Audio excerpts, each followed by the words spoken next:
Nabi Adam ni nampak macam melanggar tu, maksiat tu, tapi tidak maksiat. Itu panggil kena takwil ayat tadi tu. Kerana apa takwil begitu?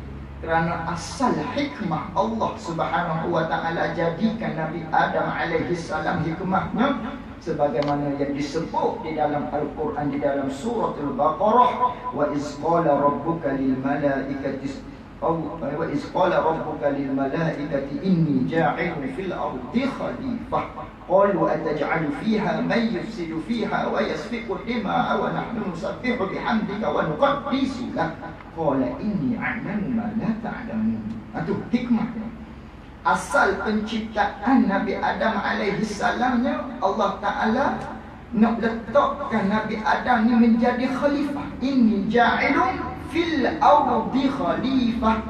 Berkatalah oleh Allah Subhanahu wa taala kepada para malaikat bahawasanya aku nak menjadikan manusia ni, Nabi Adam ni, sebagai khalifah di atas muka bumi. Lalu itu dikritik oleh para malaikat. Apa nak buat manusia ni? Tidakkah akan memecah belahkan apa lagi, menumpahkan darah dan sebagainya? Allah Subhanahu wa taala membalas balik ke atas kritikan para malaikat tadi. Asal hikmah dijadikan Nabi Adam untuk menjadikan khalifah di atas muka bumi. Maka tilik pada hikmah Nabi Adam dijadikan pada asalnya, hikmahnya untuk diturunkan ke atas muka bumi sebagai khalifah, sebagai khalifah Allah Subhanahu wa taala. Maka untuk turun ke bumi, Allah Subhanahu wa taala membuat satu asbab. Untuk turun ke bumi kena makan buah khuldi. Kalau tak makan buah khuldi, tak turun ke bumi. Kalau tak makan buah khuldi, tidak ada khalifah di atas muka bumi. Tidak akan melahirkan keturunan-keturunan sehinggalah sekarang ni tak ada. Sekira mana? Sekira Nabi Adam tadi tu tidak makan buah khuldi, Siti Hawa tak makan buah khuldi, maka tak ada kita. Tak jadi kita. Maka tilik pada hikmah itulah perbuatan yang dilakukan oleh Nabi Adam alaihi salam, walaupun pada rupa zahir di kita nampak maksiat, tapi hakikatnya bukan maksiat. Bukan daripada maksiat sebagaimana zina, judi dan sebagainya. Pada rupa di kita saja benda tu maksiat, tapi hakikatnya bukan maksiat. Kerana apa begitu? Kerana tadi hikmah penciptaan Nabi Adam alaihi salam adalah untuk menjadi khalifah di atas muka bumi ni. Lalu tu nak turun ke bumi kena makan dengan asbab makan buah khuldi. Sekira tak makan, tak jadilah kita ni. Tak ada lah umat anak cucu Nabi Adam alaihi salam. Kerana di syurga tidak ada melahirkan anak berketurunan, tidak ada kecing beruk apa semua tu, tak ada. Tak ada di sana. Maka di bumi saja yang akan melahirkan keturunan tadi tu. Maka inni ja'ilun fil ardi khalifah. Maka makanlah buah khuldi tadi oleh Nabi Adam alaihi salam. Itu satu takwilan ulama. Ini dia panggil apa tu? Munhiyyan zahiran ma'murun batinan. Pada pandangan zahir maksiat, tapi pada pandangan batinnya disuruh tadi. Sebagaimana cerita Nabi Khidir alaihi salam dengan Nabi Musa alaihi salam lah. Nabi Musa alaihi salam dia ikut syariat. Adapun Nabi Khidir alaihi salam dia tu berjalan di atas jalan hakikat. Maka satu hari diceritakan di dalam Al-Quran, di dalam surah Al-Kahfi, panjang cerita dia, walhasilnya pendek cerita. Satu hari Nabi Musa alaihi salam minta dengan Nabi Khidir nak belajar ilmu yang Allah Ta'ala bukakan di Nabi Khidir tadi. Lalu tu kata Nabi Khidir, tak boleh belajar dengan aku, kerana kamu takkan sabar dengan apa yang kamu akan lihat berlaku di diri aku. Maka katanya Nabi Musa alaihi salam, tak, aku takkan kata apa-apa, aku bersenyap saja, aku nak tengok saja, aku nak belajar dengan kamu ni. Katanya Nabi Musa kepada Nabi Khidir alaihi salam, itu tak apa, kalau nak belajar dengan aku, okey, mari ikut aku. Maka ada satu kejadian, dia naik kapal naik perahu. Lalu tu naik perahu tu dengan Nabi Musa alaihi salam, Nabi Khidir bersama-sama naik perahu. Adalah ramalah di atas kapal tersebut, di atas perahu tersebut. Naik sampai ke tengah laut. Tiba-tiba Nabi Khidir alaihi salam tadi tebuk perahu. Dah lah perahu orang, tebuk pula. Dia tebuk supaya jadi bubur, merosakkan harta benda orang lain yang bukan milik Nabi Khidir. Nabi Musa tengok, demo boroh molek. Gitulah seolah-olah. Apa ni buat kerja macam ni? Katanya Nabi Khidir alaihi salam, aku kata dah, kamu tak sabar dengan aku ni. Nabi Musa, aku lupa. Maaf. Dok dia. Habis itu turunlah daripada laut apa semua tadi, naik ke darat. Jumpa pula berjalan, bertemu pula dengan seorang budak duduk bermain di taman-taman permainan lah. Kalau kita sekarang ni duduk main. Dia panggil, Nabi Khidir panggil, budak main sini. Dia tarik rambut, dia patahkan tekuk budak tadi, dia bunuh budak tadi. Tanya pula Nabi Musa, persoalkan pula kelakuan Nabi Khidir terhadap budak tadi. Apa ni duk bunuh orang? Aku kata, kamu tak percaya aku. Katanya Nabi Khidir alaihi salam. Duduk senyap pula. Akhir sekali rekahnya cerita, lalu tu berjalan di atas syariat tadi, nampak salah rupa tadi tu. Ambil barang orang, awak borok, hancurkan perahu orang ataupun bunuh manusia tadi tu. Tidak adalah satu perbuatan yang besar, iaitulah bunuh orang. Lalu tu pada syariatnya nampak seperti benda tu melanggar perintah Allah Subhanahu wa taala. Namun apabila ditilik pada batin, bukan melanggar perintah Allah Subhanahu wa taala. Kerana Nabi Khidir cerita, aku buat tadi tu, duk rosakkan perahu orang tadi tu, aku duk tebuk perahu orang tu, kerana di sana aku nampak dah melalui firasat aku yang dibuka oleh Allah Subhanahu wa taala, ada penyamung nak ropok perahu ni. Sedangkan tuan bagi perahu ni tidak ada kerja lain dah, melainkan duduk atas perahu. Kalau mengair lah, kalau memuka ikan. Itulah kerja dia untuk sehari-hari beri nafkah kepada anak bini dia. Lalu tu kalaulah dirampas oleh perompok, oleh penyambung, dia nak kerja apa? Sebab itulah aku tebuk supaya penyambung datang. Penyambung tengok, perahu ni tak jadi. Maka tak jadi betul. Begitu juga budak tadi, dia bunuh tu, dia tempelengkan kepala dia, habis mati. Kerana budak ni akan menyesatkan orang ramai, membuat fitnah kufur kepada Allah Subhanahu wa taala. Maka dilihat pada batin tu, tak ada masalah. Tapi pada rupa zahirnya, nampak seperti pada syariatnya, nampak seolah-olah melanggar perintah Allah Subhanahu wa taala. Ini dia panggil munhayyan zahiran ma'murun batinan. Sebagaimana itulah cerita-cerita sekiranya kita terlihat, terbaca, terdengar, mengaji di dalam masalah-masalah cerita-cerita yang mewahamkan, mengelirukan kita, seperti seolah-olah Nabi-Nabi, Rasul-Rasul ni melakukan pekerjaan-pekerjaan yang ditegah oleh Allah Subhanahu wa taala. Ada satu pendapat lagi berkaitan dengan kisah Nabi Adam alaihi salam tadi tu, iaitulah pada ayat wala taqraba hazihi syajarah fatakuna minaz zalimin.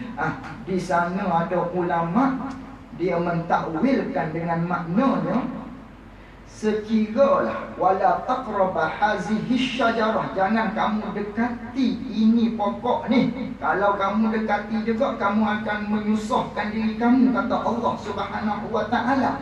Ini maknanya, kata Allah Subhanahu wa taala, wala taqraba, jangan kamu dekati ini pokok, yakni sekira kamu dah bersedia nak jadi sekira kamu belum bersedia untuk beranak pinak di atas muka bumi, untuk basuh baju kain sendiri, untuk cari nafkah sendiri, untuk cari makan sendiri, dan sebagaimana kita duduk atas dunia ni banyak kesusahan. Kalau kamu tak bersedia untuk turun ke bumi lagi, wala taqraba hazihi syajarah, jangan sesekali mu dekati pokok tu, kata Allah Subhanahu wa taala. Kerana kalau kamu dekati pokok tu, hal keadaan kamu belum bersedia untuk bersusah-susah di atas bumi, fatakuna minas zalimin, kamu akan menyusahkan diri kamu kalau kamu buat benda tu. Mafhumnya, sekira Nabi Adam ni, hei Adam, mu ni maknanya sudah bersedia dah untuk berada di atas muka bumi ni untuk menjadi khalifah aku, maka mu kena dekati pokok tadi tu, kerana dengan dekati itulah sebagai satu asbab kepadamu untuk turun ke bumi. Itu kata takwilan yang kedua tadi. Maka Nabi Adam pun makan. Makanlah Nabi Adam tadi. Lalu tu turun ke bumi menangis, menyesal dan sebagainya. Nabi Adam menangis. Nabi Adam bertaubat kepada Allah Subhanahu wa taala. Tu nampak macam rupa dosa pula situ tu. Oh tidak. Min babil hasanatil abrari sayyiatil muqarrabin. Setengah daripada bab pada orang biasa-biasa tu nampak kebajikan, tapi pada orang yang dekat kepada Allah Subhanahu wa taala, benda tu nampak benda keji. Contoh, makna seseorang bekerja dengan kerabat dia, bekerja dengan istana, maka dia tu ahli istana orang panggil. Maka dia kalaulah buat satu-satu perkara yang salah di sisi istana, cakap dengan raja lebih kurang, duduk atas kursi tanpa minta izin raja, dia panggil sayyiatil muqarrabin. Dia keji sangat dengan raja tadi tu. Sebaliknya orang awam, orang yang keluar daripada istana, orang yang tak tahu apa-apa, dia masuk duduk atas kursi raja, tak apa, hasanatil abrar, dimaafkan dia. Kerana dia rakyat biasa. Ini pun sama. Nabi Adam ni muqarrabin, orang yang dekat dengan Allah Subhanahu wa taala, kekasih Allah, Nabi Allah, Rasulullah sallallahu Rasul Allah. Maka dia muqarrabin. Maka dia turun di muka bumi tadi tu, dia rasa bersalah. Walau tak salah, dia rasa bersalah kerana keturunan yang lagi akan dilahirkan ni, ada yang kufur, ada yang menumpah darah. Maka semua tu asbab mari di dia tadi tu. Maka dia rasa bersalah. Gitu bersalah ke Nabi Adam dalam soal tu? Tak. Anak cucu dia, setelah mana dia bimbing dia, tapi kerana kufur tadi tu bukan hak dia, bukan kerana dia, cuma rasa bersalah tadi tu, maka dia menangis, dia bertaubat kepada Allah Subhanahu wa taala. Kerana apa? Min babil hasanatil abrar sayyiatil muqarrabin. Itu masuk dalam bab tadi. Itu takwilan ulama.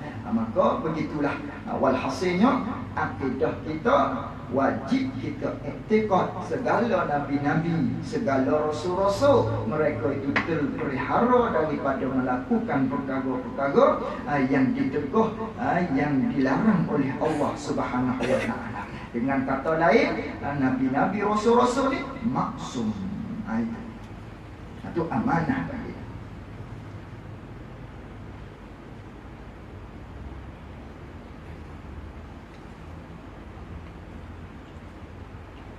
Dan makna kepercayaan tu ialah terpelihara mereka itu rasul-rasul, terpelihara daripada mengerjakan, melakukan segala barang yang ditegah, yakni yang ditegah oleh Allah Subhanahu wa taala.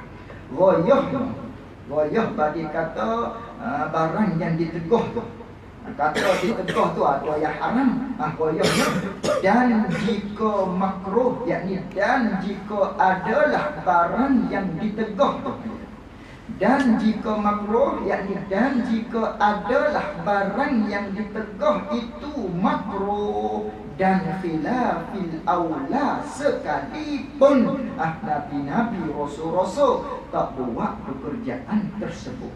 Terpelihara nabi-nabi rasul-rasul daripada perkara-perkara yang makruh dan daripada perkara-perkara yang khilafil aula. Nabi-nabi rasul-rasul ni tak buat juga. Terpelihara juga mereka daripada buat benda-benda makruh dan khilafil aula. Tu etikot. Tu hukum hukam. Tiba-tiba tengok dalam hadis-hadis Nabi SAW. Nabi-nabi, rasul-rasul, khususnya Nabi kita SAW ada mengerjakan perkara makruh. Pula. Tadi etikot asasnya yang wajib kita etikot Nabi-nabi, rasul-rasul tidak melakukan benda makruh, benda khilaful aula. Benda makruh ni benda yang maknanya apa takrif dia dulu?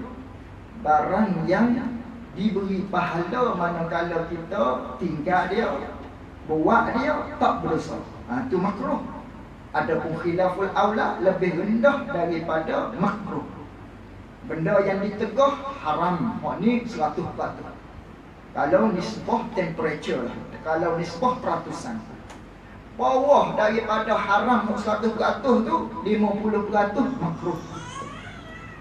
Khilaful aula duduk di 10%. Itu khilaful aula, dekat-dekat dengan harus. Itu khilaful aula. Maka Nabi rasul-rasul tak buat benda haram, tak buat benda makruh, tak buat benda khilaful aula. Yang diharam tadi dah kita pelajari dia. Hak makruh pula. Kerana manakala kita tengok belajar di dalam kitab-kitab hadis umpamanya ada Nabi kita SAW, dia ambil wuduk umpamanya sekali. Maka sekali je basuhan wuduk tu makruh. Ada hadis juga sebut 2 kali. Basuh 2 kali pada anggota wuduk tu makruh. Ada kalanya 3 kali. Yang tu tak apalah 3 kali tu. Ni sekali 2 kali ni. Tadi kata terpelihara daripada buat perkara makruh. Ni ada ni. Makruh di kita. Makruh yang tidak makruh di Nabi, di Rasul-Rasul. Walaupun makruh, tapi tidak makruh di Nabi-Nabi, di Rasul-Rasul. Rupa di kita saja makruh benda tu. Adapun di Nabi-Nabi, di Rasul-Rasul tak panggil makruh. Kerana apa? Kerana Nabi-Nabi, Rasul-Rasul ni walaupun nampak di kita rupa makruh, tapi dia nak mengajak umat dia. Maka jadi apa benda yang nak mengajak umat ni? Jadi wajib. Jadi tukar gitu. Makruh tadi di kita.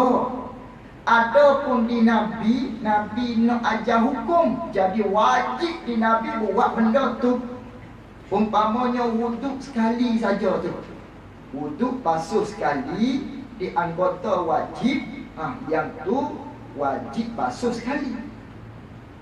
Adapun menyimpan, kita sakat nak basuh sekali, yang tu makruh. Basuh sekali tu wajib. Adapun menyimpan, kita tak saya tambah dah di atas 3. Yang tu makruh. Hanya buat sekali saja basuhan tersebut. Itu makruh. Tiba-tiba ada dalam hadis Nabi buat benda tu. Tu nak ajak umat. Tiba-tiba dalam hadis juga ada buat 2 kali. Sedangkan makruh buat 2 kali tu menyimpan di atas 2 kali di anggota basuhan wuduk tu, menyimpan tak tambah jadi 3 makruh. Tapi Nabi buat benda makruh tadi tu nak mengajak umat. Tak makruh di Nabi, jadi wajib sebab nak menyatakan hukum tadi. Tu nak menceritakan kepada kita, Nabi buat begitu nak ajar hukum kepada umat dia. Nak menyatakan basuh sekali tu paling kurang. Ni wajib kena buat paling kurangnya sekali. Tapi kalau setakat tu makruh. Basuh 2 kali ni makruh juga. Naknya 3 kali. Sekiranya Nabi buat 3 senantiasa 3 dengan tidak ada 2, dengan tidak ada 1, bermaknanya basuhan pada anggota wuduk wajib 3 kali. Tapi Nabi ada ajar buat 2 kali, kadang-kadang buat sekali, kadang-kadang. Ini semua nak ajar hukum kepada kita umat Nabi sallallahu alaihi wasallam. Maka perbuatan Nabi yang diangkat di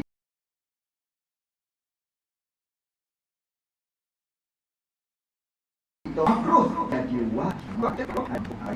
Contoh yang makruh antara lainnya disebut di dalam kitab Jauharatul Tauhid wa bala qa'iman, kecing berdiri.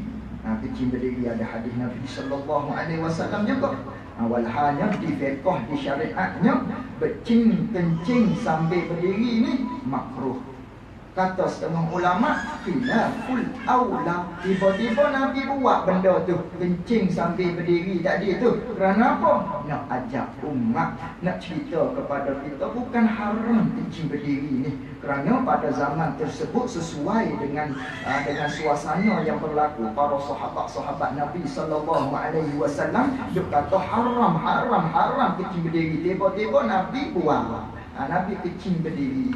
Lalu tu nyatalah maknanya hukum kecing berdiri tadi tu bukan haram, hanya makruh. Kata setengah ulama lagi khilaful aula. Dia panggil dilalatul af'al aqwa min dilalatil aqwal. Tunjuk ajar dengan jalan buat ni lebih kuat daripada tunjuk ajar dengan jalan beritahu. Dengan cara buat ni lebih menusuk kalbu daripada kita bagi tahu. Itu Nabi tunjuk ni tak haram, makruh, begitulah. Banyak lagi maknanya minum sambil berdiri, itu semua makruh, ataupun kata setengah ulama khilaful aula. Jadi semua tu walaupun khilaful aula di Nabi kerana nak ajar hukum jadi wajib. Kecing berdiri tadi tu maknanya walaupun asal hukum makruh, jadi kita umat kalau kecing berdiri, tapi sekiranya kalaulah kita kencing berdiri bawa kepada terperencit ataupun angin tu kuat sangat pada ketika tu, aircon kuat sangat di R&R contohnya, yang sahih kalau boleh jadi aircon kuat tadi tu boleh bawa kepada air kecing kita tu bergerak, kena betih, haram.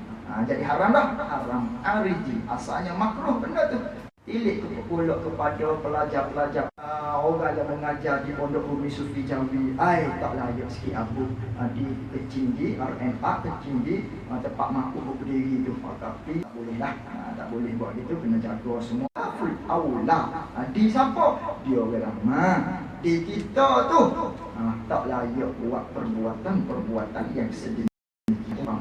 Banyak lagi lah. Itu cara dia. Baru tak rosak hukum. Jadi jangan cerita orang lah. Kita orang lah. Ngaji kan.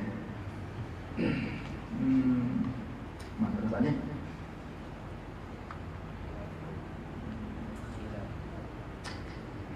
Khilaful aula. Dan jika adalah barang yang ditegah tu makruh dan khilaful aula, sekalipun nabi-nabi, rasul-rasul tak jatuh daripada buat perkara-perkara yang tersebut tu iktikad kita. Sekira berlaku benda makruh khilaful aula di nabi, nak ajar hukum kepada umat Nabi sallallahu alaihi wasallam. Jadi wajib di nabi buat benda tu tadi. Walhasilnya kesimpulannya, di Nabi, di Rasul tidak ada buat perkara haram, makruh, khilaful aula. Hanya berkeliling di Nabi, di Rasul ni benda wajib, benda sunnah. Itu saja. Berkeliling di tubuh Nabi sallallahu alaihi wasallam ataupun di tubuh-tubuh segala Rasul, segala Nabi-Nabi, wajib sunnah, wajib sunnah, wajib sunnah, wajib sunnah. Makruh, khilaful aula tak ada di dia. Haram tak ada di dia. Tak ada. Terpelihara pada zahir, ditakluk pada kata terpelihara. Dan makna kepercayaan tu terpelihara, mereka itu segala rasul-rasul terpelihara daripada mengerjakan segala barang yang ditegak. Terpelihara pada zahir, pada rupa zahir segala rasul-rasul, nabi-nabi, dan batin, yakni dan pada rupa batin segala rasul-rasul, nabi-nabi. Terpelihara daripada buat perkara-perkara yang diteguh pada rupa zahir maupun pada rupa batin. Sama ada pada rupa zahir, sama ada pada rupa batin. Segala nabi-nabi rasul-rasul terpelihara daripada buat perkara-perkara yang dilarangkan oleh Allah Subhanahu wa taala. Apa misal pada rupa zahir tu? Seperti zina, minum alkohol, apa lagi? Benda-benda zahir lah. Zina, minum alkohol, berjudi, tak kira lah, ikat toto apa semua tu. Itu benda zahir. Nabi terpelihara daripada perkara-perkara tersebut. Rasul-rasul terpelihara daripada benda-benda tersebut. Adapun pada batin, seperti hasad, riya, unju, bangga diri, tak kira lah, segala sifat-sifat yang dicela yang di dalam kitab Nawar Bagi Hati tu, semua tu sifat-sifat yang dicela pada syarak kita. Nabi-nabi rasul-rasul terpelihara daripada bersifat dengan sifat-sifat sebegitu rupa. Tidak bersifat dengan sifat tersebut. Takluk lagi, kata terpelihara daripada yang diteguh tu pada ketika kecil. Apa pada ketika kecil? Pada belum balik. Itu maksud pada ketika kecil, pada belum balik. Dan besar, pada selepas balik. Ada tak buat benda-benda tadi, benda-benda yang diteguh. Nabi Allah Subhanahu wa taala perera mereka tadi tu.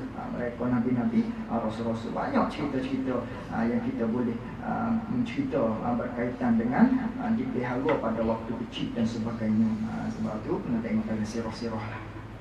Dan pada dahulu daripada jadi nabi, dan kemudian daripada jadi nabi. Sebelum umur 40, bahkan selepas daripada umur 40 setelah jadi nabi, nabi-nabi rasul-rasul ni terpelihara daripada melakukan perkara-perkara yang diteguh oleh Allah Subhanahu wa taala. Itu kalau di Nabi kita lah, kalau di Rasulullah sallallahu alaihi wasallam jadi nabinya 40. Sebelum jadi nabi tu 39, sehinggalah dia dilahirkan tu 39 ke bawah tu. Itu sebelum jadi nabi. Lepas jadi nabi 40 ke atas tu. Selepas jadi nabi, selepas jadi rasul, itu nisbah di nabi kita sallallahu alaihi wasallam.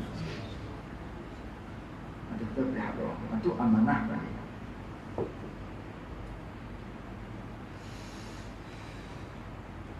Dan mustahil lawannya, lawan bagi kepercayaan, lawan bagi amanah tu, iaitu lawannya khianat. Apa khianat? Tak betul, belok hati. Itu khianat, belok hati. Manakala belok hatilah akan buat perkara-perkara yang dilarang oleh Allah Subhanahu wa taala. Maka mustahil para nabi, para rasul bersifat dengan sifat khianat. Tak sama sekali. Itu wajib kita iktikad gitu. Mensucikan mereka. Dan dalil dan bermula dalil. Dan bermula dalil yang menunjuk rasul-rasul bersifat dengan amanah tu. Dan dalil amanah mereka itu segala rasul-rasul, yakni dan bermula dalil yang menunjukkan segala rasul-rasul tu bersifat dengan amanah mereka itu segala rasul. Bahawasanya, ini dalil dia. Dalil apa ni? Dalil akli, dalil bahasa fikir dengan akal. Bahawasanya jika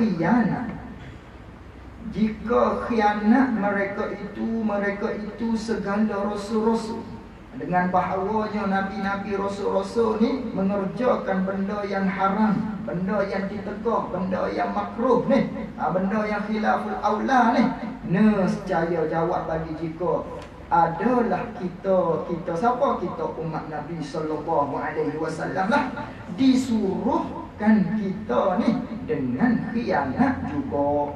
Kalaulah nabi-nabi tu bersifat dengan khianat, dengan bahawa nabi-nabi rasul-rasul buat benda haram, buat benda ditegur, buat benda makruh, buat benda khilaful aula, nescaya kita umat pun, kita anak cucu mereka pun jadi khianat jugalah. Disuruh ke kita buat supaya dia jugalah. Kerana apa begitu jadinya? Elak bagi kata nescaya adalah kita disuruhkan dengan khianat tu, kerana disuruhkan kita umat ni oleh Allah Subhanahu wa taala dengan mengerjakan seumpama perbuatan mereka itu segala rasul-rasul. Kerana kita ni disuruh oleh Allah Subhanahu wa taala buat seumpama perbuatan, kelakuan, perkataan, perangai mereka itu segala rasul-rasul. Mana dalilnya? Allah Taala berfirman di dalam Al-Quran, "Qul in kuntum tuhibbunallaha fattabi'uni." Itu dalilnya. Kalaulah kasih pada Allah, kata, sekiranya kasih kepada Allah, fattabi'uni, maka ikutlah Rasul, ikutlah aku. Gitu.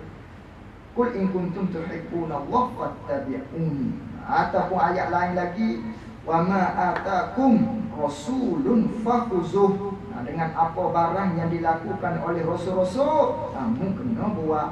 Tiba-tiba rasul-rasul khianat, belok hati dia, buat benda ditegur, buat benda makruh. Maka kita disuruh oleh Allah ikut langgar mereka tu rasul-rasul, nabi-nabi. Tiba-tiba nabi-nabi rasul-rasul ni khianat, nescaya kita pun disuruh ikut langgar tadi. Automatik kita disuruh juga buat benda ditegur. Kerana apa? Kerana nabi rasul buat benda tegur. Maka dia tidak sama sekali.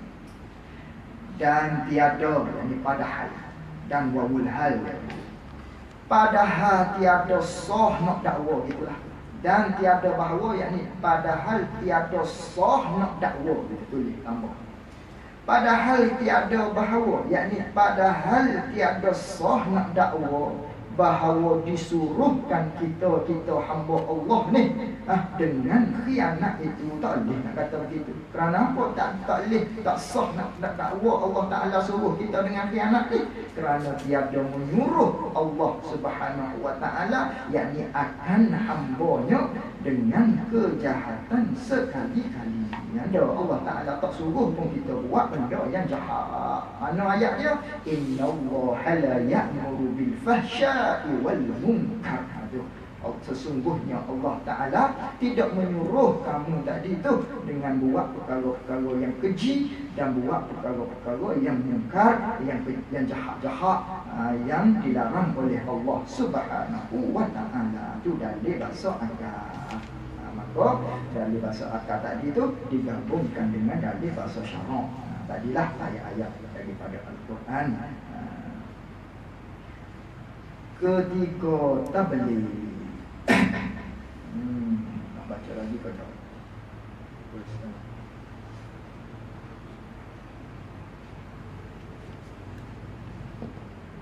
Dia tu kan dia habis kita nak baca kitab lain, dia kata baca mahimah lah, dia tu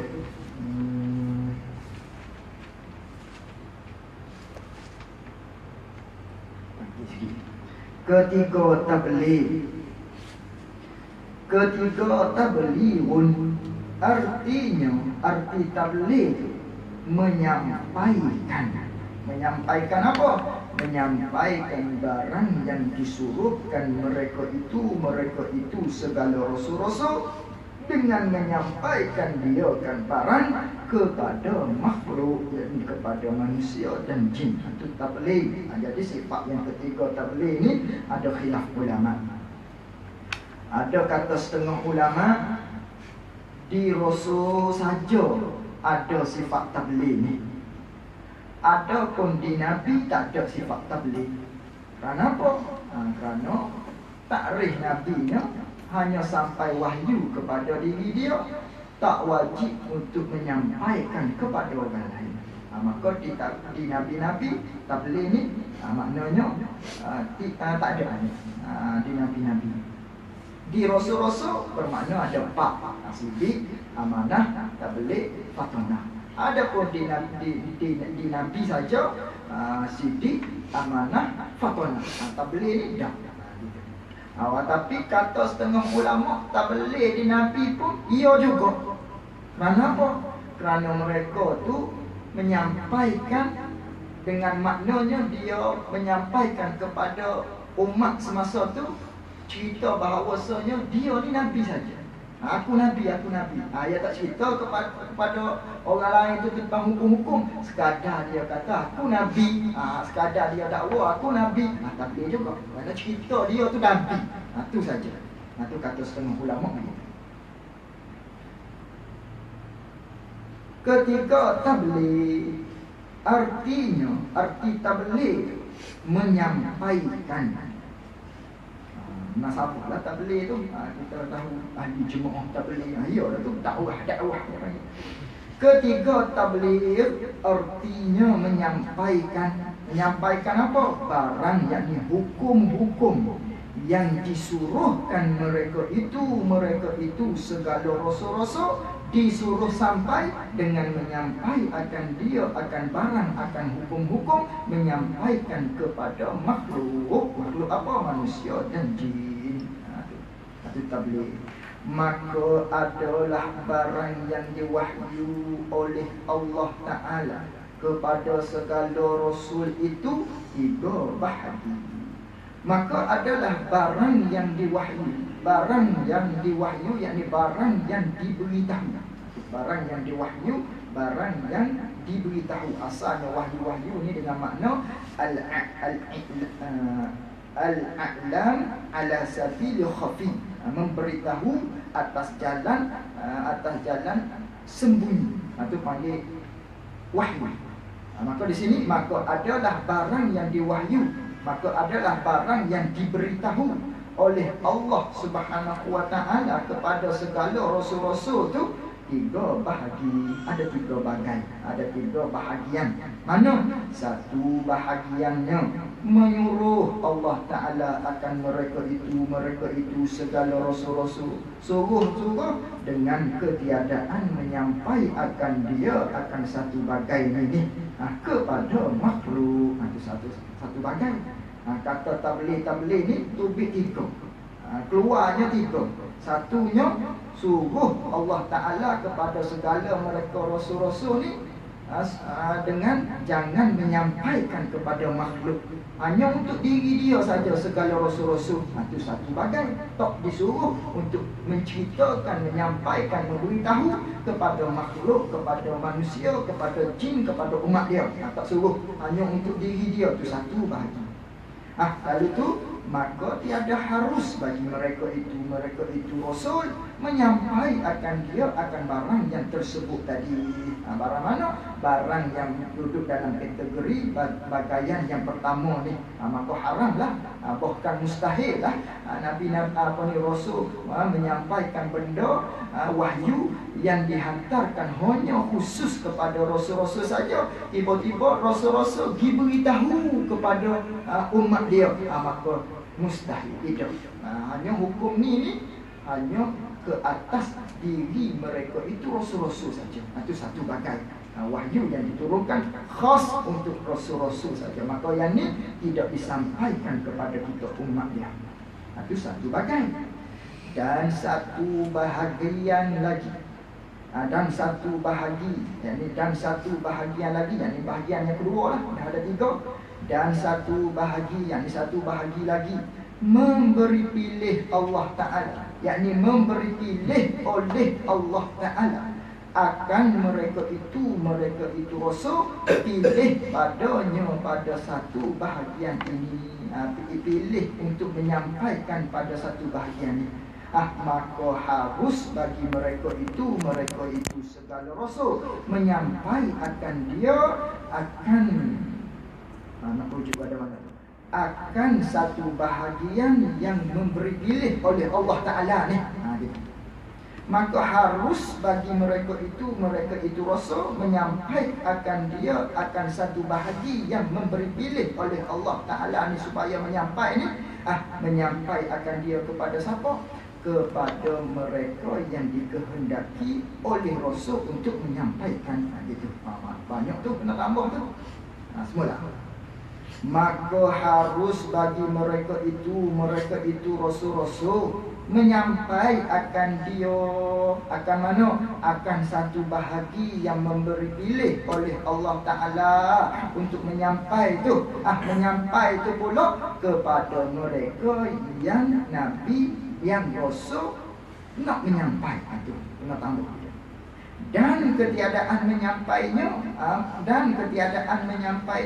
menyampai satu bahagian yang memberi pilih oleh Allah Ta'ala akan mereka itu tu, kepada mereka yang Nabi tak suka menyampaikan dia. Gitu pula. Kita kena tambah sendiri tu. Kerana dipilih ni, boleh pilih nak menyampai pun boleh, tak mahu menyampai pun boleh. Nak menyampai kepada Nabi suka, tak mahu menyampai kepada Nabi yang tak suka. Itu bahagian yang kedua. Tinggal satu bahagian. Dan satu bahagian lagi, yakni bahagian yang terakhir daripada kata tabligh ni. Dan satu bahagian lagi menyuruh oleh Allah Ta'ala akan mereka itu segala rasul-rasul, menyuruh dengan menyampainya, menyampai akan yang disuruh oleh Allah Ta'ala. Maka telah menyampai mereka itu segala rasul akan barang kepada makhluk. Ni baru masuk ke tabligh, murad tabligh, sifat tabligh ni makni yang ketiga ni. Apa dia? Allah Ta'ala suruh menyampaikan kepada mereka tu makhluk-makhluk dia, makhluk-makhluk Allah, iaitulah umat-umat nabi-nabi, rasul-rasul tu. Ni panggil tabligh. Dan tiada menyembunyi mereka itu rasul-rasul daripada menyampaikan yang bahagian yang ketiga ni. Tak sembunyi akan sesuatu, yakni akan sedikit pun daripada wahyu yang bahagian ketiga ni. Apa dia yang bahagian ketiga? Yang Allah Ta'ala wahyukan kepada Nabi, yang Allah Ta'ala wahyukan kepada Rasul-Rasul supaya menyampaikan kepada segala umat dia, kepada umat dia. Maka bahagian yang ketiga ni, Nabi tak sembunyi sedikit pun, Nabi tak sembunyi. Rasul-Rasul tak susuk sedikit pun daripada hukum-hukum yang bersabit dengan bahagian yang ketiga ni, yang disuruh oleh Allah Subhanahu Wa Ta'ala menyampaikan kepada umat dia. Itu murad tablighnya. Hak ketiga ni. Dan hak pertama, mustahil Nabi Rasul-Rasul menyampaikan. Kerana apa? Kerana hak itu ketentuan kepada diri dia saja. Dan mustahil lawan bagi tabligh, iaitu lawan bagi tabligh itu menyembunyikan barang yang tersebut itu. Apa barang yang tersebut itu? Rujuk kepada bahagian yang ketiga tadi. Saling sendiri. Rujuk kepada bahagian yang ketiga. Mana bahagian yang ketiga? Allah Ta'ala suruh menyampaikan kepada makhluk dia.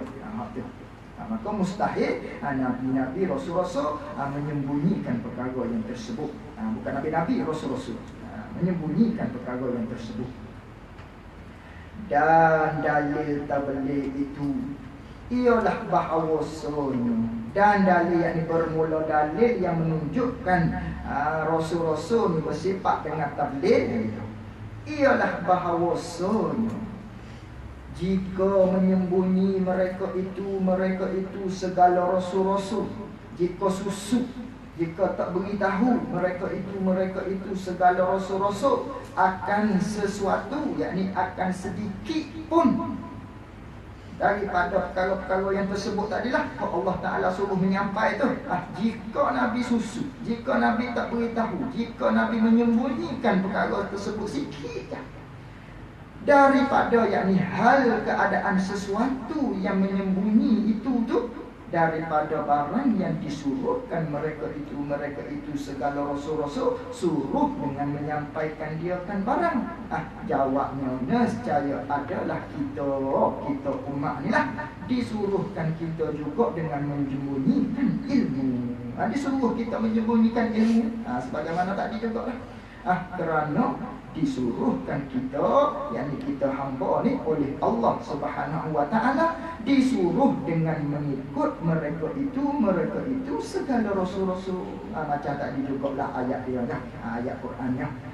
Padahal tiada sah, yakni padahal tiada sah pada dakwah, dan tiada sah, yakni padahal tiada sah kita nak dakwa bahawa disuruhkan kita hamba Allah ni dengan menyembunyikan ilmu. Kerana apa? Tak boleh nak kata begitu. Kerana orang yang menyembunyi ilmu itu, orang yang susuk ilmu ni, orang yang tak beritahu ilmu, orang yang tak sebar ilmu ni, dikutukkan, betul dikutukkan dia, yang dikutuk, yang ni dijauhkan rahmat orang yang menyembunyi ilmu ni, dilaknat oleh Allah Ta'ala, dilaknat, dicela oleh Allah Ta'ala orang yang susuk ilmu. Kerana apa? Kerana li khabari Nabi sallallahu alaihi wasallam, katimul ilmi mal'unun. Nabi kata, bermula orang yang menyembunyikan ilmu itu dilaknatkan akan dia, dilaknat oleh Allah Subhanahu wa taala. Maka sabitlah, manakala kita tahu begitu, maka sabitlah bagi mereka itu segala rasul-rasul tabligh, bersifat dengan tabligh, iaitulah menyampaikan segala perkara-perkara, hukum-hukum yang disuruh oleh Allah Taala menyampaikan. Sabitlah kita. Dan apabila sabit ia tabligh, Nabi Rasul-Rasul itu bersifat dengan tabligh, mustahillah menyembunyikan daripada ilmu yang disuruh, menyembunyikan wahyu, yang menyembunyikan menyembunyikan hukum. Mustahillah menyembunyikan, yakni menyembunyikan hukum-hukum yang diwahyukan oleh Allah kepada Nabi kita tadi itu supaya menyampaikan. Mustahillah ada sama sekali. Walhasilnya, kesimpulannya, Nabi-Nabi menyampaikan segala perkara-perkara, hukum-hukum yang mana Allah Ta'ala suruh menyampai tu, tak sedikit pun Rasul-Rasul tak menyembunyikan, semuanya Nabi menyampaikan. Maka bahagian kata ada, bahagian yang pertama tadi tu, kata ada perkara wahyu yang diturunkan ke atas Rasul saja yang tak perlu menyampaikan kepada umat ni. Itu dalil dia ni sabda Nabi sallallahu alaihi wasallam, lau alimtum ma a'lamu. Ni dalil bagi kata bahagian yang pertama tadi tu ada begitu tu, tak perlu menyampaikan kepada umat dia. Kalau menyampaikan jadi Nabi tu khianat. Lau alimtum ma a'lamu la dhahiktum qalila wa la bakaitum katsira. Itu sabda Nabi. Kalau kamu tahu barang yang aku tahu, kata Nabi, nescaya kamu suka sedikit dan kamu menangis tu banyak. Itu faham daripada hadis tu. Ada satu perkara yang Allah Ta'ala hanya tentukan kepada Rasul-Rasul yang tak perlu menyampaikan kepada umat dia. Wallahu a'lam. Keempat faktornya.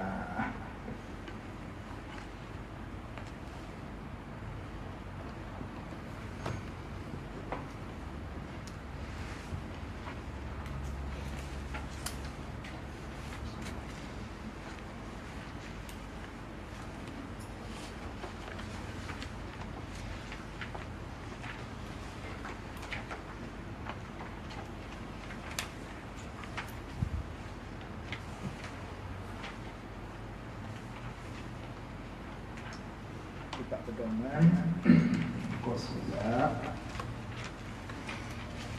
21.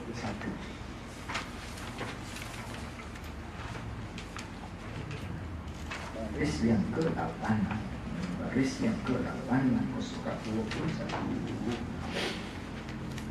Qala al-muallif rahimahullahu ta'ala wa nafa'na bi'ulumihi wa bi'ulumina fid dharain amin.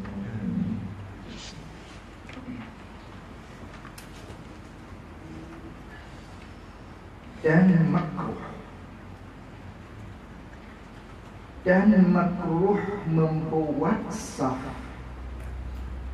buat saf tu sebelum penuh saf yang di atas. Kata pengarang kita, dan makruh, yakni makruh yang meluputkan fadilat jamaah. Jadi dah sebut makruh, maka meluputkan fadilat jamaah. Dan makruh membuat saf. Apa buat saf? Yakni kita buat satu barisan di dalam sembahyang, itu makna. Dan makruh membuat saf, kita buat satu barisan lain di dalam sembahyang, kita buat saf tu sebelum penuh saf yang di atas, yakni sebelum penuh saf yang di hadapan kita. Maka kita ni saf di hadapan tak penuh lagi, kita pergi buat saf yang lain, makruh. Dulu baca dah dulu cara-cara dia. Duk seorang tu makruh dan sebagainya, cara dia bagaimana tu dulu. Maka kita ni buat sah lain, sedangkan di hadapan ni tak penuh, dia buat sah dah belakang ni. Sedangkan di hadapan tak penuh lagi, buat dah makruh. Kita tadi tu meluputkan fadilat jamaah. Sia-sia, sia-sia di sembahyang. Kena jaga ni benda-benda ni. Tengok ada puasa naik, jangan awak lapar. Maknanya nak kukipah dan sebagainya. Duduk belakang, ada ikon dan sebagainya. Kita penuh duduk. Lobo kepada ahli. Dan makruh, habis itu. Dan makruh berdiri laki-laki yang seorang. Dan makruh, sama-sama itu juga yang meluputkan fadilat jamaah kita. Dan makruh yang meluputkan fadilat jamaah apa? Berdiri laki-laki yang seorang, yakni berdiri seorang laki-laki. Balik sedikit. Berdiri seorang laki-laki ataupun berdiri makmum yang berkeseorangan. Dia berdiri mana? Apa makruh ni? Di kiri imam dan di belakangnya, di belakang imam. Apa makruh? Orang laki-laki, imam seorang, dia seorang, sama-sama ni. Tiba-tiba dia pergi duduk di sebelah kiri. Maka makruh, hukum dia meluputkan fadilat jamaah. Ataupun dia duduk berdiri di belakang imam tu pun makruh juga yang meluputkan fadilat jamaah. Kerana apa? Kerana Nabi sallallahu alaihi wasallam ajar kitanya supaya kita berdiri di kanan imam. Bila sewaktu situasi imam seorang, makmum seorang, kita laki-laki, imam laki-laki, kena duduk di kanan imam. Maka menyalahi apa yang disuruh oleh Rasulullah, menyalahi sunnah, duduk di kiri, duduk di belakang, makruh. Makruh apa? Yang meluputkan fadilat jamaah. Kerana iktibar Rasulnya duduk di kanan. Mana hadisnya? Hadis Sayyidina Ibnu Abbas radhiyallahu anhuma. Pada satu hari Sayyidina Ibnu Abbas radhiyallahu anhuma, maknanya dia tidur di rumah mak saudara dia Sayyidatuna Maimunah radhiyallahu anha. Lalu tu dia tengok Nabi sallallahu alaihi wasallam bangkit pada waktu malam. Lalu tu Sayyidina Ibnu Abbas pun nak ikutlah. Sallaitu ma'an Nabi sallallahu alaihi wasallam zata lailatin. Pada satu hari aku pun sembahyanglah dengan Nabi sallallahu alaihi wasallam. Faqumtu an yasarihi. Lalu tu Nabi sallallahu alaihi wasallam, waktu Nabi duduk sembahyang malam, aku pun duduklah di sebelah kiri Rasulullah sallallahu alaihi wasallam. Fa akhadha Rasulullah sallallahu alaihi wasallam bi ra'si min wara'i. Lalu tu Nabi pun ambil kepala aku, pusing kepala aku, faja'alani an yaminihi. pusing kepalaku mari letak duduk sebelah alik kanan Rasulullah sallallahu alaihi wasallam. Maka hadis inilah bukti di kita iktibar Rasulullah, ikut Rasulullahnya. Manakala imam seorang, makmum seorang, situasi sebegini kena duduk di kanan imam. Sebaliknya, sekira kita menyalahi sunnah yang tersebut dengan bahawa berada di sebelah kiri ataupun berada di posisi belakang, bermakna kita menyalahi sunnah, maka ianya makruh yang meluputkan fadilah jamaah.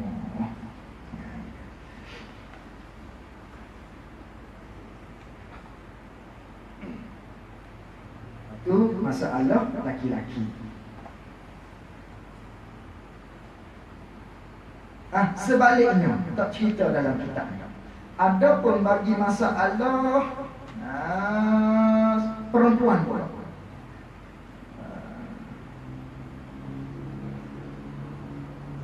Masalah perempuan, imam perempuan. Laki-laki, bukan. Masalah imam perempuan, makmum pun perempuan juga. Seorang juga, sama-sama seorang. Yang ni hukum dia sebagaimana laki-laki tadi, dengan bahawa berada di kanan imam. Imam dia perempuan ni, makmum pun perempuan juga, sama hukum dia sebagaimana laki-laki tadilah. Sunnahnya duduk di sebelah kanan imam yang perempuan. Dah kita perempuan, duduk di sebelah kanan imam juga. Manakala begitu, sekira kita duduk di kiri imam ataupun di belakang imam, maka makruh juga kerana hukum sama. Ini sekiranya laki-laki sama laki-laki, perempuan sama perempuan, yang ini sekiranya posisi seorang sama seorang.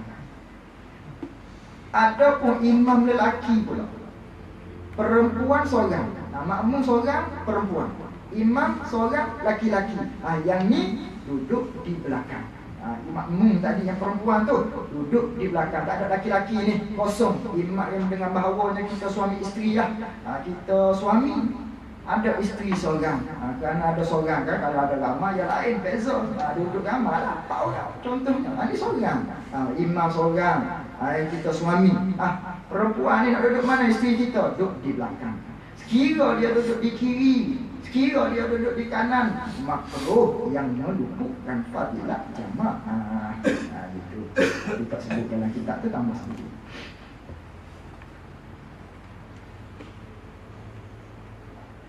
Dan menyamakannya, yang ni tambah situ makruh. Dan makruh menyamakannya kan makmum menyamuk pada tumitnya, tumit imam. Apa?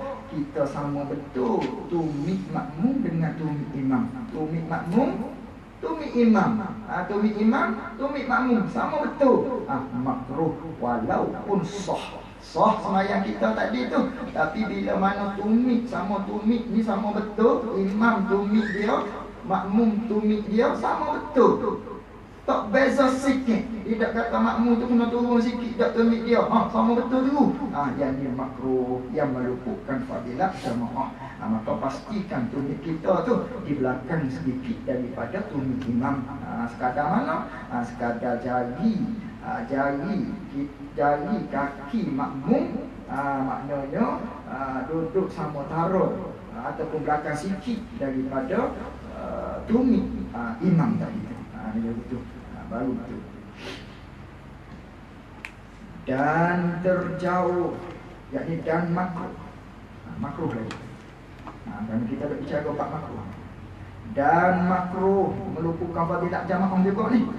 Dan makruh terjauh daripada imam.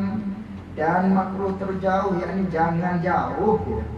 Dan makruh terjauh daripada imam, jauh-jauh lebih daripada 3 hasta, yakni lebih kurang 1 hasta bersamaan dengan hujung jari kita sampai ke siku. Itu 1 hasta. 1 hasta lagi, 2 hasta, 1 hasta lagi, 3 hasta. Sejadah tu lah, sejadah mudah-mudahnya.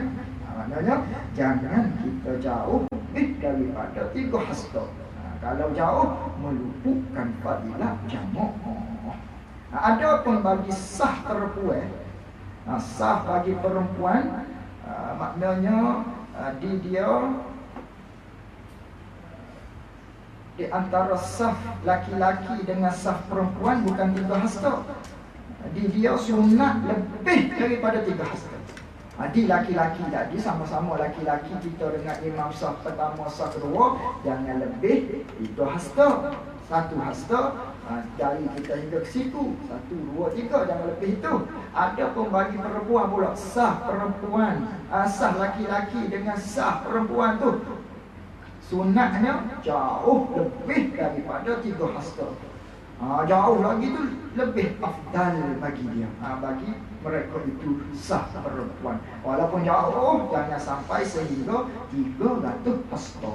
Kalau 300 hasta nak jauh dia, itu meluputkan fadilat jamaah juga. Itu di perempuan. Dah manakala kita tahu dah ni makruh jangan lebih daripada 3 hasta, dan sunat bahawa tiada lebih daripada 3 hasta antara imam dan saf awal. Sunat jangan kita lebih daripada 3 hasta antara imam dan saf awal. Yang ni kena jaga-jagalah imam besar, maknanya masjid besar-besar. Di antara kita imam dengan makmum tadi, jangan maknanya kita tadi tu duduk depan sangat. Kita tu imam, semata-mata kita tu ada sejadah, sejadah yang lembut, gembu dan sebagainya berbulu, maknanya dahi tidak akan haus dengan sejadah tersebut. Lalu tu kita tak say nak enjok dah, tak say enjok dah, mari belakang sikit, rugilah kesian kepada makmum kita.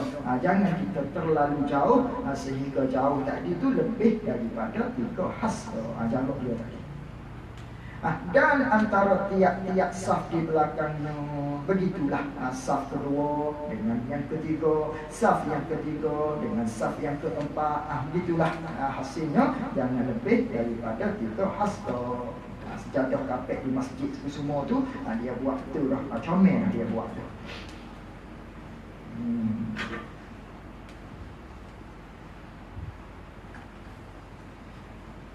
Dan sunat berdiri di belakang imam. Habislah masalah makruh. Dia dah titik situ. Ini masalah sunat.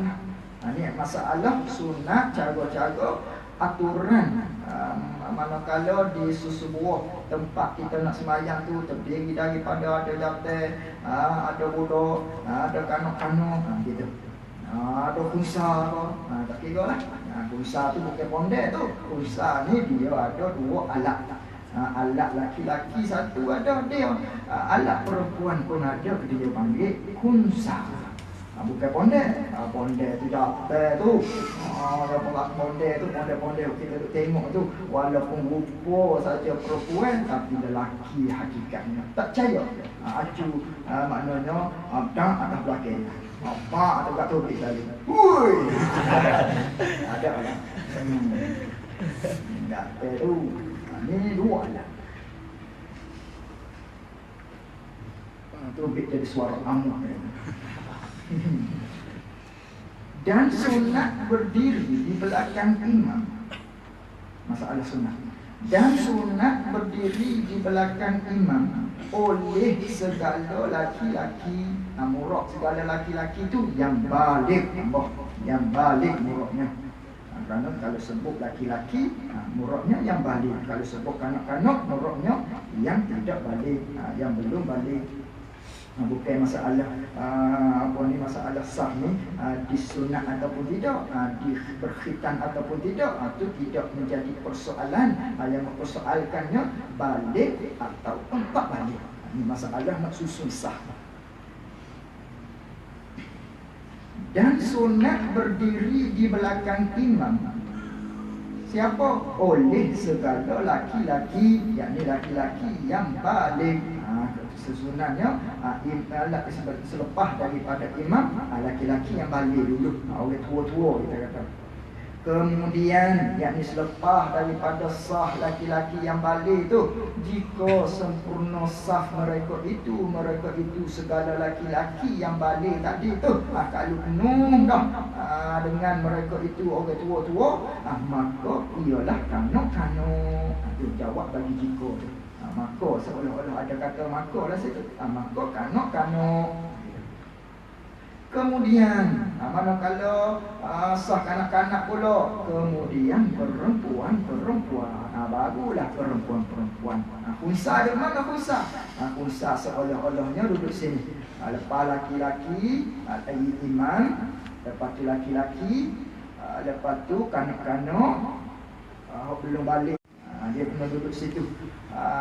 Kalaulah khunsa yang wadih dengan maknanya dia tu hidup lelaki, maka hukum seperti lelaki. Ataupun sekiranya wadih balik perempuan, hukumnya seperti perempuan, kena duduk di tempat perempuan. Gitu. Ada pun muskil ni dua-dua berfungsi ni, maka yang ni duduk saf dia nya lepas imam laki-laki, budak-budak dia, barulah perempuan. Sini tak situ. Sebab nadir dia tu. Sebab tidak sebut. Maka apabila habis itu, maka apabila nak buat masalah, maka apabila hadir kanak-kanak, yang tak balik, budak-budak kecil tak balik ni, bukan tak sunat, tak balik. Maka apabila hadir kanak-kanak yang tak balik ni, dan mendahulu mereka itu kanak-kanak yang tak balik mendahulu kepada saf awal. Dia duduk saf awal. Sama ada dia duduk sekali dengan orang tua ke, ataupun kanak-kanak semua di surau tu. Rajinnya budak-budak dididik, umpamanya dididik oleh imam-imam di sana ke, ataupun masyarakat sana supaya pergi ke masjid awal dan sebagainya. Tapi tua-tua ni dididik dengan isap rokok dulu, minum air kopi dulu, lepas qomat baru pergi. Didahululah dengan kanak-kanak. Ataupun ada imam tu bila kanak-kanak berlaku. Dia duduk awal, duduk sahawat, kemudian hadir, barulah hadir segala yang balik, baru mari tua-tua, lepas berkomo, makan coklat head dan sebagainya. Maka tiada dihundur akan kanak-kanak itu daripada sah awal. Jangan mundur. Jangan heret dia. Kerana apa? Jangan heret dia. Kerana kanak-kanak tersebut tu, amal awal tu, duduk di sah awal tu, terlebih sebenar dengan dia, dengan sah awal tadi. Hak dia mandu.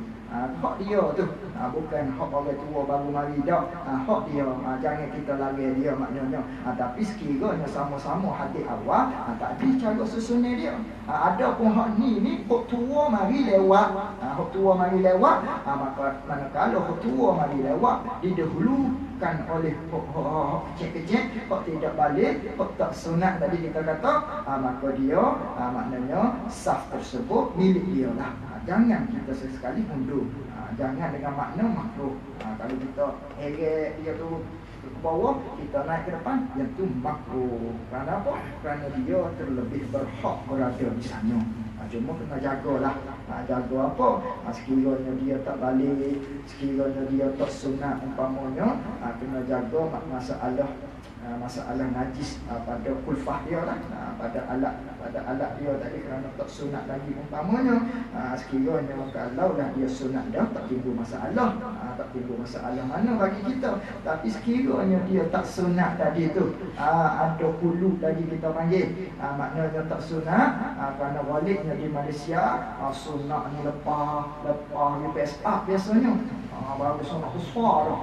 Mulai esok mampus tu kita sekaliannya. Maknanya ketika umur tak balik lagi tu, kita orang tua dah, kita ni orang sunat dah, maknanya kita ni orang balik dah.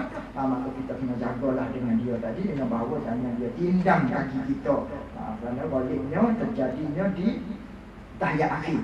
Di tahiyat akhir, manakala duduk tahiyat akhirnya menyending dia ataupun punggung dia tu duduk atas kaki kita, maka di sini dia panggil kita menanggung najis. Kita tanggung najis dia, kerana najis yang ada di kulfah dia tadi tu. Maka yang tu kita kena jaga-jaga. Ada pun sekadar dia situ, tak ada masalah. Ataupun dia menyandar, yang tidak kuat. Menyandar dengan makna menyandar sekiranya kita alih, tidak bawa kepada tersempan. Jadi tak apa. Tak apa tu. Tak boleh kan? Sandar. Kita alih, robek jatuh. Teratur kepala dan sebagainya. Ini batal. Batal tadi sandar dia tadi. Kalau sandaran dia tu kuat, panggil kita tadi tu tanggung dia. Ataupun dia duduk atas kaki kita dan sebagainya. Kira lah. Itu kena jaga. Sekira dia sunat dah, itu tak ada masalah. Dia sandar di kita walaupun dia tak balik, tak ada apa dah. Kerana dia tidak tanggung najis. Gitu. Begitu juga masalah orang yang mustanji pun sama masalahnya. Mustanji orang yang basuh belok, basuh kecil, guna batu ataupun alat-alat istinja tadi tu, sapu dengan batu, maka basuh dengan batu ataupun seumpama dengan batu, benda-benda kasar, dia tak hilang air tu. Dia hanya maknanya hilang air sedikit, maknanya ada lagi tinggal sikit-sikit hawa-hawa air najis tu, maknanya ada lagi tepek di dia, dan tidak menghilangkan sifat-sifat bau dan sebagainya, hanya sah di dia tadi sembahyang dan tak wajib qada. Maka tiba-tiba dia naik duduk tepi kita. Dia pun jirit kaki kita waktu kita sembahyang, pijak kaki kita waktu kita sembahyang, ataupun dia menyandar sebagaimana tadi juga. Maka yang tu tak boleh dimaaf di dia, tak dimaaf di kita. Itu hukum mustanji tadi. Kena terabuak jangan-jangan. Apa buat benda tu? Kerana nak lawan nafsu kita tu. Kita duduk sebuah jijik dan sebagainya, kerana kita duduk biasa dengan air, maka ketika ni afdal kita terah sekali. Afdal kita pahala besar. Terah, pakat-pakat buat. Ambil kutip kat bawah. Cukup.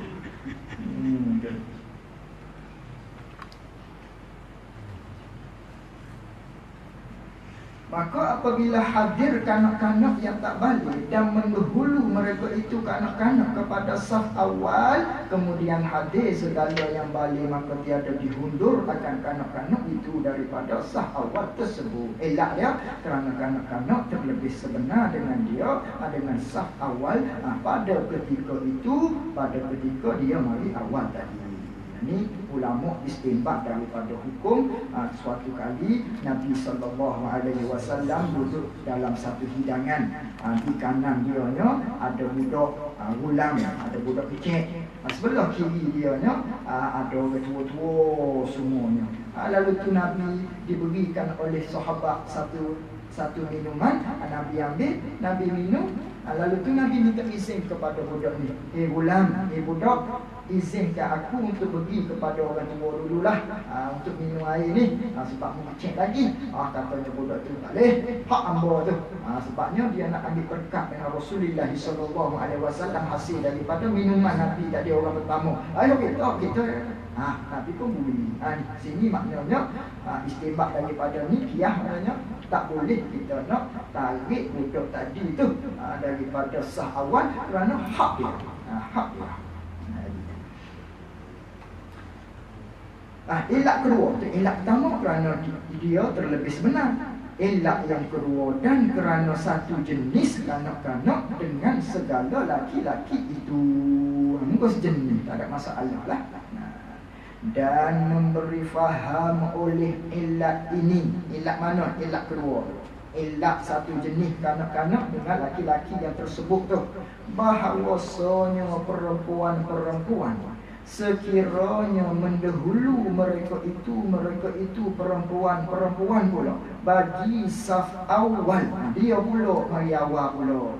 Kemudian hadir lain daripada mereka itu perempuan. Barulah mari hok lelaki.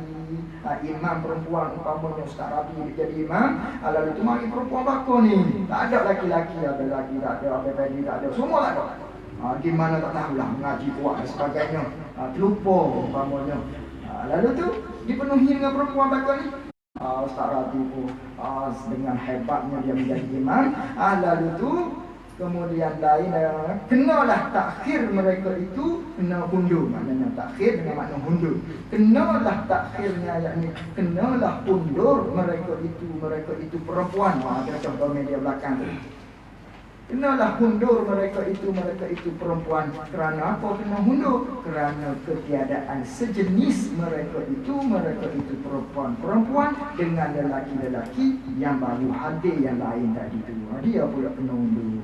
Kerana apa? Dia tak sejenis antara dua tu. Beza dengan tadi sama-sama sejenis. Tak perlu kita heret undur. Ada pun perempuan saja semua, laki-laki baru nak datang, maka dia kena undur.